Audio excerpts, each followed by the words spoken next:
Hello everyone, welcome to my political journalism news channel. The story for today is New South Wales State Emergency Service, SES, Commissioner Carlene York has defended a decision to reject offers of help from the Army in the lead-up to the state's flood crisis.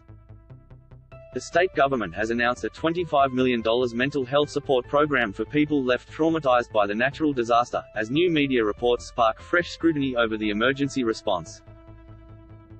One report published today revealed an Australian Defence Force (ADF) representative twice contacted the SES on February 25, 3 days before the deadly flooding began, but were told they would not be required.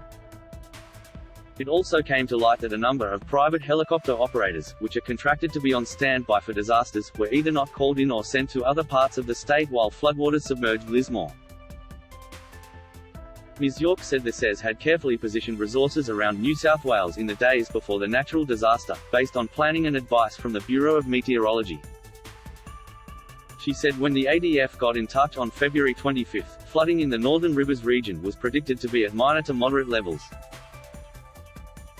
But when it hit in the early hours of February 28, it was instead above anything we have experienced in that area.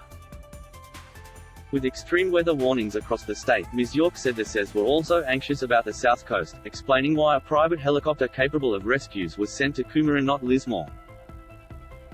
We were taking our advice from the Bureau of Meteorology and placing our resources where we believed they were needed, she said. The Commissioner also said when conditions deteriorated in and around Lismore, the weather was too dangerous to allow aircraft to perform rescues. Ms. York said she believed the SES had thoroughly planned for the event, saying it was unfair to criticize volunteers putting their lives on the line every day to help the community. They are community members who have put their hand up, without payment, to risk their lives to help the community, she said. New South Wales Premier Dominic Perrottet stood by the SES, saying he did not want there to be a sense in the community that there had been failures on the part of the organisation. There's no doubt that this event was not predicted, he said, but ultimately, as well, from my perspective I don't want anybody in our state to feel like they were isolated or abandoned.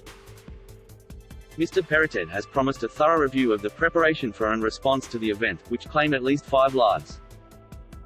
The Premier said part of that review would be why it took so long for ADF troops to hit the ground in the worst hit areas. Well, I would prefer to have as many troops on the ground as quickly as possible, but I don't want this to turn into New South Wales government at war with the Commonwealth, he said. This is not in many respects ADF core business. This morning New South Wales Labor leader Chris Minns labelled the reports, published in the Daily Telegraph and Sydney Morning Herald respectively, deeply troubling. To me, and to many others, the disaster response itself looks like a disaster at the moment, he said. No one should have to beg for help from their own government.